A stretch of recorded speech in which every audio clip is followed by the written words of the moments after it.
Hi, my name is Jackson, and today we're going to be taking a look at the game Elite Dangerous. Now, this is basically internet spaceships, but from a first-person perspective. Now, the one thing to note about this game is that it comes from a long line of games, all also named Elite or Elite Dangerous. It's pretty nifty, actually. These guys have been doing this for quite a while. If anybody watching this remembers back in the day of the Wing Commander series, the Privateer series, etc., there was also the Elite series that came about at some point. And it was a competitor to the others with a few notable differences. At this point, with Star Citizen on the horizon, Chris Roberts being back, Elite Dangerous is effectively its own thing. But it doesn't feel pinched to me anyway, playing through the beta of Star Citizen versus, what we have here with Elite Dangerous Horizons. Anyhow, back to the game. We'll just run around the cockpit real quick here, and then we'll go off and find something to do in this system. So, looking at the cockpit itself, the first thing to note is this game is very, very view-centric. Reason being is because you access things in your ship by looking at these panels, such as this one on the left, which contains general things that go on external to your ship. Such as navigation, your transactions that you might have. In this case, I have a dormant bounty sitting over in another system for, in this case, strafing a settlement on a planet. Long story there. Contacts, subtargets, and inventory, those are currently grayed out as I don't have anybody's inventory scanned and I have nobody targeted, so therefore there are no subtargets. Looking on the other side, we see things that are internal to us and our ship. In this case, myself, Commander Alatesh, my various rankings, which are shown off sitting over here to the side. So with these guys, those are all my various rankings. You can see my credits down here, the cost to rebuy my ship should it get blown up, the local bounty that I have, the local reputation or faction standing with them. Over here in the right-hand pane, right now you see my reputations, which can be seen with the various bits and pieces of the galaxy at large. You've also got the system status, which is basically my influence within certain areas, and what that influence, or excuse me, the boom down there means basically they're in an economic boom. I can see which way things are trending, as well as my influence towards it. Finances, once again, they'll show me all the particulars of my ship, what have you. It's nicely summarized in the left pane. Statistics, you can take a look at everything that's owned, what have you. The permits that you have, some systems are permit only, such as the Sol system, which for those of you who have any background in astronomy, you recognize that as the Sol system that you're currently watching this from, I would assume. Anyhow, the Sol system requires faction standing to get into, either that or you had to buy into this. I bought into it quite a while ago. Moving down the tabs, you have the modules for your ship. You can power them on, power them off, and you can see how much power each one's consuming. You can also set a priority, so that in the event that you overstrip your power grid by, say, deploying your weapons, they pull too much power, turn stuff off, you can set what stays online and what does not. You can set up your weapons into fire groups, which is pretty self-explanatory. You build different groups for different series of weapons, and then trigger them using the controls. You can take a look at your inventory, the materials you picked up off of Planet Services. You can also take a look at Synthesis, which is the first wave of crafting here in Horizons. And then you can take a look at Functions, which is the various bits and pieces with your ship. So for example, do I want to turn the headlights on? If I do, then that's the way to do it. Of course, they're kind of hard to see because, hey, we're out in the middle of space. Looking at the Cockpit Proper itself, this is where you get most of your information on flying. Go ahead and take a look at things. Down here in the lower left-hand corner, you have a little card that shows you details about what you have targeted. In this case, you can see it's a nav beacon. This nav beacon is approximately 22.4 light seconds away. It gives you faction standing and items of that nature, as well as the star that you're around, and then a faction or controlling interest in that star. Now moving over to one step to the right, we have the compass. This is the most handy thing ever. It will show you in 2 dimensions where your target is from you. Unfortunately, the scanner in the middle can be a little bit wonky at first, so it's always a good idea to look at the compass if you're trying to track a target. In this case, this nav beacon that I have targeted is represented by the little bright pip there. If it's not within the front 180 degrees of where your ship's facing, that pip will be empty. Pretty handy. Right beside it, sitting here, we have the heat indicator. This is very, very important. If your ship overheats, you will begin to take module damage and eventually go bang. Ways that you can overheat, too much boosting, flying too close to stars, all fairly self-explanatory. Sitting over Sitting over on the other side, we have our throttle quadrant. Now what's important about this is that little blue section sitting right there in the middle. The little blue section denotes maneuverability with respect to your throttle setting. Arguably, one of the points that's been argued pretty much since the Elite series came out is that the ships don't necessarily behave in as much of a Newtonian environment as many individuals would like. So just for example, your ship speed will have an impact on how fast you can turn said ship, but only up to the amount of G's that your thrusters will be able to produce. In Elite, this is somewhat on rails, so to speak, where if you put it right about the middle of there, you will turn as fast as possible in any particular circumstance. This blue bar will also move with respect to your throttle when you're in the various different modes of faster than light travel, such as frame shift drive. Looking over to the right, once again, we have a status indicator that shows your general ship and the health of it. The health being these three rings, which look at your shields, as well as this 100% down here, which is your hull. Moving to the right, we have the power distribution gauge. Drew a line through it there. Anyhow, with this guy, it shows you where your power is going. Now, you can stack up to 4 little pips on whichever you would like. If you're using energy weapons, you'll deplete your energy reserves for the weapons, and you won't be able to fire unless you have more power. You can also reset them just as easily, which balances things out across the systems. Then, looking further to the right, we have the signature meter, which shows your general infrared signature as being put out based on your fuel consumption, based on the amount of power you're pulling, the amount of heat you're generating. We have your fuel consumption exactly, which is 0.36 tons per hour. That will change drastically as things go on. A visual indicator of the amount of fuel that you have in your ship. And then you have 3 little warning lights. You have mass locked, which we'll talk about in a second. You have your landing gear, which should be pretty self-explanatory, and your cargo scoop, because everybody likes scooping stuff up when they're running around the galaxy. And then looking to the upper left and the upper right, we have a set of chat boxes sitting up there. We also have the info window. Inadvertently pulled out the cargo scoop. When you look at those items, those guys don't necessarily have a hotkey on the Xbox 360's default mapping. But you can look at them, and they will give you any info that they might have for you. And then when you look away, they will eventually fade off into nothingness. Now, one thing that I will note is this game is very, very look sensitive. For example, if you want to target something, all you do is you look at it and you press the key to target it. It works out very, very well.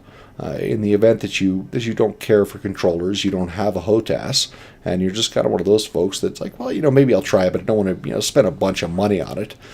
You can always bind to set up your settings on the keyboard so that your mouse controls your look, lets you look around fairly nicely. In my case, I like to use a track IR because it makes it makes looking around and acquiring things as well general immersion a little bit better. So let me go ahead and uncage this guy. And in this case, I've built myself a track IR rig, so to speak, into my gaming headphones, which is a pretty nerdy adventure. Maybe I'll cover that at some point in the future. Not rocket science.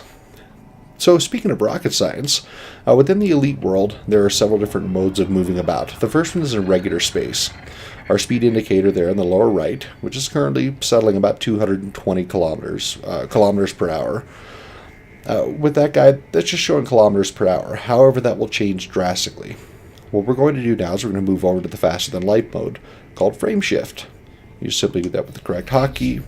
Your frame shift drive will charge slower or faster based on local gravity. It counts down. And then, bang, we start going really fast. So, in this case, we've gone from moving 220 kilometers an hour to moving over 1 time the speed of light. Now, a couple of things to point out here on the screen itself. Let me go ahead and cage my track IR up again so I can draw circles around stuff. Alright, so looking at this screen, we have our target, which is the nav beacon.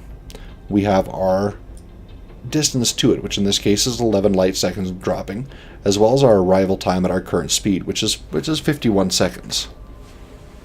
Go ahead and uncage the track IR, and we'll get moving there. Now, as far as the time to arrive works is concerned, as you get closer to items, and the gravity of items affects you more, your drive makes you go slower. So, what you want to do is you want to basically go balls to the wall with the throttle until you hit about 7 seconds on the arrival meter. In which case, reduce it to 75%, and you'll have a nice cruise in. Looking down here, you see distance and speed. When both of those bars are in the blue, you're safe to disengage without tumbling and damaging your ship. Now, every system has one of these nav beacons. The reason we're heading here today is we're going to go see if there's any bad guys around, basically play the new version of Space Police. And for reference, I'm flying in a ship that is set up fairly similar to what you would get, day one, just getting into the game. Now, the reason that I've chosen this activity for this video is because it's a great way to get some credits right off the bat. When you start out and you get in game, you have about 1,000 credits to your name, which sounds like a lot, but it's not. It's nowhere near enough to do anything constructive with. So going around and assisting your local police by scanning folks down, and if they're wanted, taking a few pot shots at them when the actual police hit them up, is a good way to make yourself some reasonable cash in a reasonable hurry, provided they're not, too nasty. So basically you just look at these guys, you keep your nose on them, it'll scan, it'll show the combat rank, which is harmless, and he's clean. He's also in a wing of 3, which are probably his other 3 ships. If one's clean, so are the others. So we'll keep looking around here to see what we can see. This guy is deadly. And he is also clean in a wing of 3. So we'll move along here. Now, with the game itself, there's a lot of stuff to do in the galaxy, and really, as with most space sandboxes, your best bet for playing the game is actually to mix those things together. Do some bounty hunting here, ride it by a nav beacon, a resource extraction site, find a few bad guys, blow them up, run on trading routes, go exploring. Really, it's the only way that I can think of it is it's fairly similar or fairly analogous to, say, EVE Online. That's a very, very boring game if you have absolutely nothing going on. And, yeah, it would just drive you nuts. I mean, you have to bring your imagination, either that or find some friends. Now, Elite Dangerous is comprised of about 400 billion star systems which you can go and explore. Which makes things kind of a mess because 400 billion is a really, really large number. Now, humanity occupies about 1,000 light-year swath of that space, which is not a whole lot. It'll take you a while to get across. And it looks like our assistance here, helping local police forces out, is more or less going to be for naught. It doesn't look like there's many individuals around that don't have something going on. Now we'll go back to corner speed here. Scan down this hauler.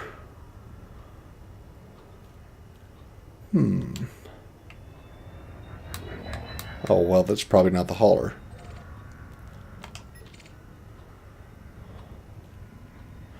And so with the compass there, the compass is going to primarily show us the navigation targets, not necessarily the targets that are sitting in front of us, which can be a little confusing at first, but you get there eventually. In this case, I'm just cycling through targets which are within range of my sensors. Now, typically, if you hang out at a nav beacon long enough, eventually the police will show up. And when they show up, then there will be all kinds of shooting going on. And what you do is you find what the police are shooting at, you wait for the shields to drop or the hull to get low, and then you just simply take a bunch of pot shots at them. The idea being that if you're the last player to actually hit them, here we go, here's a guy who's wanted. Now, he's harmless, but he's also riding around in a Python, which is not exactly a ship I would like to go up and tangle with. So we'll just camp this guy for a little bit, and we'll see what he does or where he's going. We'll see if somebody takes a shot at him. You can see up here that he has deployed his hardpoints. In this game, all weapons and chips are stored internally until such time as they're put into use. And if you target somebody and they're wanted, they know that they're wanted, and they go ahead and they put out their hardpoints and they just kind of float around space. So far, I haven't had anybody jump on me, but that may only be a matter of time. Now, if we're really lucky, this guy will go see a fat hauler like that one out there and go start shooting at it, which will trigger a police response. They'll get here in a few minutes. Oh, there we go. So he's now opened up on this guy. Now, with the fact that he's in a Python, I'm not particularly interested in jumping on him if he's got shields up and what have you. As you can see from down there in the lower left, his hull is dropping, his shields are down. So we're going to wait until, and he's trying to jump out. So we'll shoot at him a bit, see if we can get him down. But with these weapons, it's pretty unlikely. What I just did is shift stuff over to shift power over to the weapons, and I'm going to try and catch up with him here. The reason being is because if I'm close enough to him, then he won't be able to jump out, and he is gone. And just as the police show up too, which is a pretty big shame. All right, so this isn't working out for us. Doesn't look like there's going to be any easy bounties to pluck out here. So let's go and dive into a station here, and see if we can't change our outfitting just a little bit. Frameshift drive charging. All right, so my frameshift drive is interrupted by something much larger in the area. Typically, those are ships that are close to you. The way frame shifting works, it's more or less affected by gravity. The more of it you have nearby, the slower your frameshift drive will charge. So in this case, we're flying out away from whatever it may be that's caused that. And we'll go and jump into the station here, which at the current rate will take us about a year to get there, which is really a lot more time than we have for this video. 4, 3, 2. That's unfortunate we couldn't get a bounty on this one.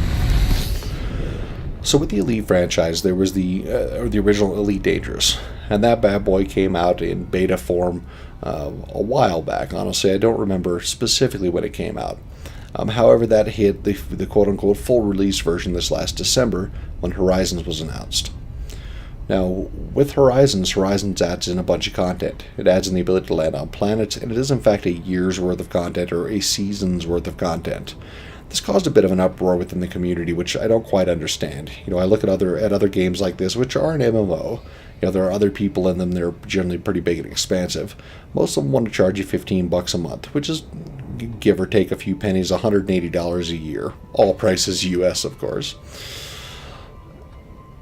In this case, when they release Horizons, if you owned the first chunk of it, the original Elite Dangerous, you would get a discount, and the discount would knock your total cost down to, in my case, about $45 if memory serves. If you didn't own it, you could pay a full price, I believe $59.99. Don't quote me on it, but I believe you could pay $59.99, and you could get all the content so far, with the exception of a couple of ships, which are pretty much just cosmetic reworks and very, very subtle reworks of existing ships that anybody could buy without owning the prior bit. So there was no pay-to-win strategy there, and really for a year's worth of feature updating content, I don't feel that it was a bad way to spend some money. A lot of folks have disagreed with that. But it is their intent going forward to release seasons. These seasons are not going to be your typical, $10 DLC, $20 DLC, but instead will cost quite a bit more, but will have quite a bit more features. Slated for this current season, the Horizon season, is going to be landing on the airless bodies, which we already have. In addition to that, we're looking at multi-crewed ships, etc., etc. I'm not sure of all the features right off the top of my head, but you can in fact find them. And we are being interdicted by somebody.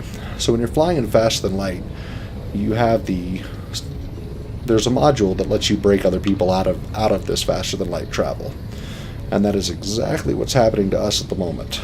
My object is to keep my nose on the escape vector. If I hold it on there long enough, I'll get away.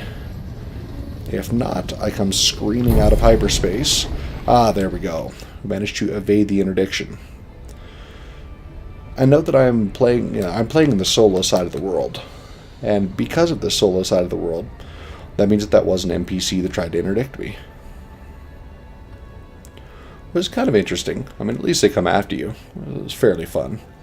Anyhow, we were discussing Horizons. There's a whole bunch of content that's slated out there for it. The thing that I enjoyed the most about it, and what ultimately caused me to buy it, was the whole planetary landing thing. They have multiple person ships on the docket for it, but I don't find that quite as attractive. Not because I don't have many friends hanging out that would want to come jump into a ship, but personally I enjoy the concept of exploration, and exploration can in fact take a great deal of time in this game, so it's not necessarily for everybody. But looking forward with the features they've mentioned they're going to add to the game in a future season, which we don't know if it'll be this year or 2017, what have you. They're going to permit landing in bodies with atmospheres. It'll be pretty interesting to see how that actually works out.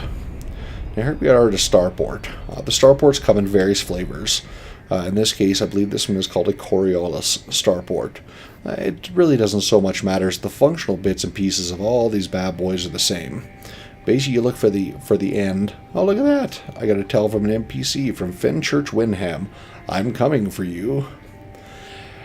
Anyhow, back with these orbital stations, they all function about the same. You look for the end that's rotating counterclockwise. That will be the entrance. You get within 6.5 kilometers, and you request docking.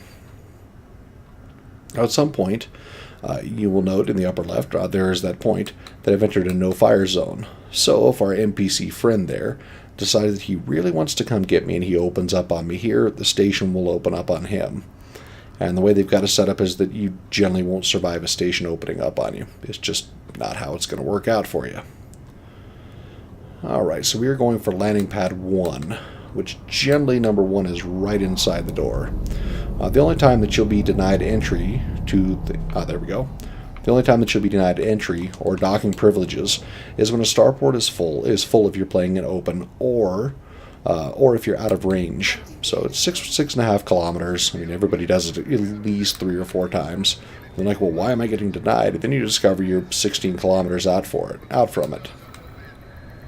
All right, there we go. So now we'll jump into our starport services here. This is basically a standardized menu for everywhere that you may happen to dock. Lets you buy some more gas or fuel, which is always a good thing. Lets you do all manner of things. You can order repairs, you can look at bulletin board, grab missions, you can check out contacts for turning in bounties, etc. We'll just take a look at this. You can also deal with combat bonds, and you can trade on the black market if you care to. Now, these illegal goods, if you get scanned with them on you, then it generally doesn't work out very well. The trick of the black market, though, is in most cases I've seen throughout the galaxy, it's a sell market only. So in this case, it's I want to sell illegal goods. I select that, and it says you don't have anything to sell. You can't buy from it, but you can sell to it. The reason being is law is not homogeneous, meaning that something that's perfectly okay in one system may be illegal or illicit in another. Let's go ahead and get pulled down to the station here and take a look at the outfitting menu for the ship. These animations are pretty nifty. You get pulled down underneath the platform. You get rotated around, as all landing docks are one way. You launch from them and you leave from them in the same direction you came in. Actually, I suppose that wouldn't be one way. But yeah, they only have one flight path going into or out of them. So looking at the various things in our ship, this dialogue is broken up into 3 chunks. You get your hard points, your internal, and then your livery, or your paint job. And you can go in and browse a list of all kinds of cool stuff you might want to slap on there. So I'm not going to go through and read every one of them, but there's a lot of options for most of your slots. Now in this case, the item that I most would like to get a hold of is I'd like to get a hold of an ability to go down and drive around on a planet and show you guys that. So let's take a look at this internal compartment. In this case, unfortunately, it's going to be a little bit small for what we're after. The ideal place to put the SRV hangar is going to be where our cargo bay currently is. But nobody likes to be out of cargo, so I'm going to go ahead and find a cargo module that'll fit in here. So we'll go name ascending cargo rack with a capacity of 2 tons. So we'll go ahead and buy it for $1,000. Go over here to our cargo rack, and then we want a vehicle hangar. But I don't remember what it is alphabetically, so we'll just kind of scan through here until we find it. I really hope that at some point they manage to put in a dialogue that works a little better than this. I mean, it's not that it's completely awful, but it's just, I don't know, it's just not great.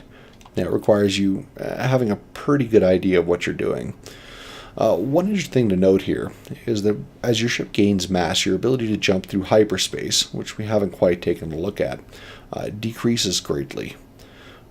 So in this case, I'm adding this guy in here. This thing weighs 12 tons, and it'll knock 20% off my jump capacity, off my jump distance. And we can see down here what my unladen and my current and my laden jump ranges are. Now at the moment, these show what they will be with this SRV hangar placed in them. We can also see that we're going to be using more power. Our power with hardpoints deployed is up, our power with hardpoints retracted is up, but our available remains the same. Also, we can note that our cargo capacity goes down. So our fuel capacity is unchanged, which is great, And here's the root cause of it, is that our current mass with an empty cargo hold has gone up to 58.9 tons. In this case, though, don't mind at all. So we have the vehicle hangar. Now we need to buy a vehicle to put in it. Right now there's only one of them. Pretty straightforward. We buy it, we confirm, and we're done. Alright, so let's go and look around the local area and see if there's somewhere we can go at a planet we can land on.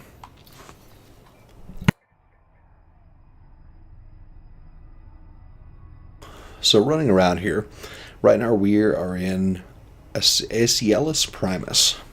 So we're going to go down here and go down to Aranan.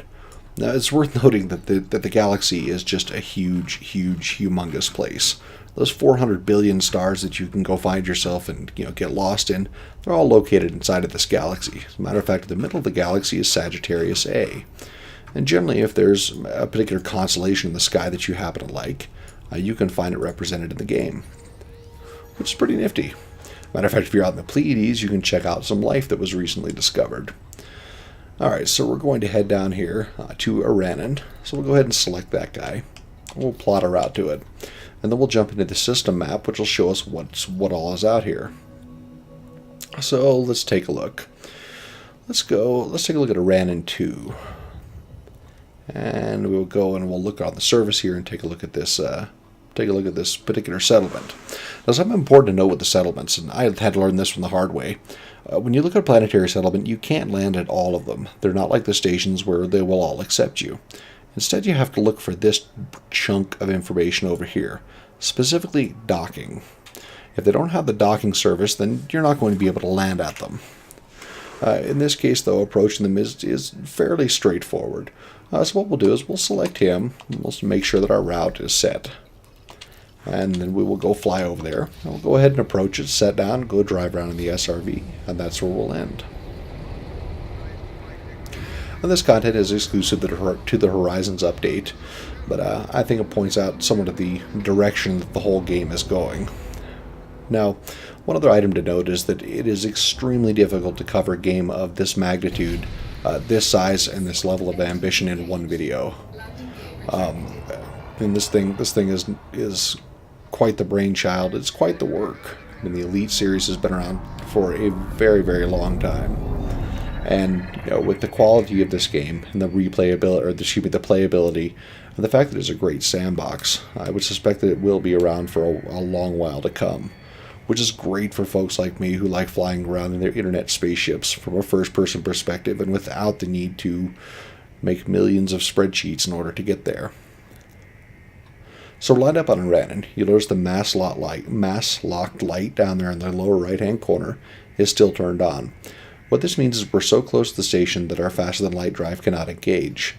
Now when you have an out-of-system target selected, and you turn your frameshift drive on, it charges up, and instead of putting you into Super Cruise, it puts you directly into hyperspace, which is pretty nifty, as is the exit from hyperspace.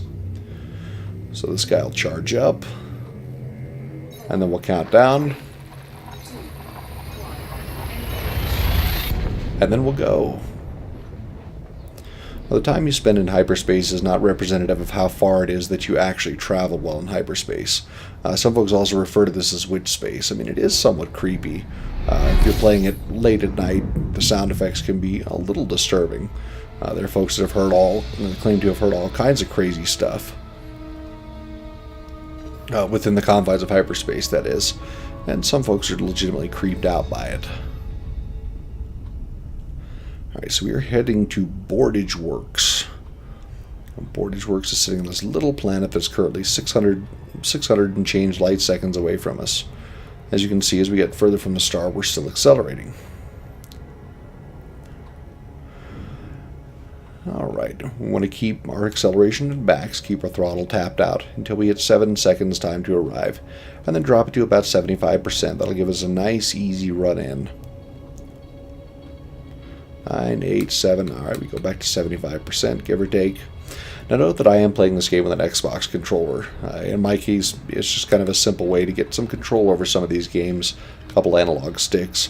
I've also played with the Steam controller, quite enjoy it. At some point I'll probably end up buying myself a hands-on throttle and stick or HOTAS setup. just because it makes a lot of sense, and they're just really, really cool. Always wanted one, just afraid of the wife aggro from going out and dropping, what will be a non-inconspicuous amount of money on one. However, we will see. If I do get it, I'll throw it up on YouTube when I get it built into the desk and let you all have a look at it. Alright, so we're coming to this planet here. Now, one thing I've noted is that you're much better off approaching from a shallow angle as opposed to coming straight down on it. If you come straight down on it, you pretty much drop out of all your faster flight modes with a quickness, and it just makes an outright mess out of things. And in this case, we're coming in at a steeper angle, so this may make a mess. Let's see if we can't angle ourselves towards it a little better. I think that'll be alright. I know we're still moving at hundreds of kilometers a second, so we're still cooking towards it, even though it's still 2.2 million and change kilometers away. What will happen here is we will make the change to orbital cruise. Orbital flight engaged. And there's our change. And then here shortly we will actually make a jump to glide. So that all has to do with the distance we are from the planet's surface, not necessarily the distance we are from boardage works. Alright, coming up on that point. And then our frame shift drive will knock off, and our glide will carry us quite a ways. Now, as I mentioned, these planetary bodies are airless, which means gliding doesn't really work out that well. No air, no aerodynamics, no gliding. But for the purposes of the game, it works out pretty well. Alright, now we are gliding through the airless atmosphere. And once we get much closer, then we'll actually break out of this glide slope. And we'll be able to slow down to a reasonable speed. When you glide in at 2.5 kilometers a second. There we go. So our glide is complete, and we're back out in fully normal space, about 12 kilometers away. Now, landing at that guy is about the same as landing in a station. You find the landing pad, you dock up, you do your thing. In this case, though, we're going to go down here. We're going to land on the planet. We're going to go, I don't know, drive our little rover off the top of a hill, or something else suitably interesting. Alright, so we're coming down, getting fairly close. We'll go ahead and throttle back, put out our gear. Alright, we'll go ahead and level. Gear deployed. Oh, and we put it in reverse. Alright, there we go. So these guys, this little doodad here in the middle of our HUD will show us what if our alignment is okay or if our alignment is terrible. These things generally tend to correct for the atmosphere. Or not the atmosphere, but they correct for local level, which is what you would have if you had something along the lines of atmospheric flight. Once again, it doesn't exist. On this current iteration, anyhow. Alright, so this terrain is unsuitable. So we'll just scoot forward a little bit. We find terrain that is suitable. Alright, so now since we only have one vehicle, we don't need to select it. We'll just go ahead and deploy it. Now, as I mentioned, there is way too much to go through in just, one 30 or 40 minute video. I mean, if you wanted to show off every feature and everything of this game, you could probably spend many hours doing that. But, this is just meant to hit some of the high points of it. Now, looking around the cockpit, you'll notice that there's quite a bit of similarities here. The biggest thing that's dissimilar is going to be this guy right here, the scanner. Now, what the scanner does is the scanner shows us the direction to stuff. In this case, you may be able to hear little clicks and pops in the background. And what those are, in this case, they are basically rocks. There's 3 different classes of tones. There's man-made object, there's biology, and then there's mineral. In this case, all I hear are mineral, although there could be something out here. Generally, driving around in these areas works out pretty well for finding stuff. You can find yourself all manner of rocks out here, blast them with your little blaster, scoop up their remains or their cargo. And it could be pretty handy for making your own ammo using synthesis. Apparently one of the next big updates to this game is going to be the ability to craft much better stuff as a result of this whole crafting thing. One interesting thing to note is that if you're out exploring, generally you won't get your gas to gas station because thousands of light years away there are none. However, there is the ability to scoop from suns, and there's a lot of expectation that this little rover bit and planetary landings will play a part in this whole concept of running around planets. Basically give it some reason.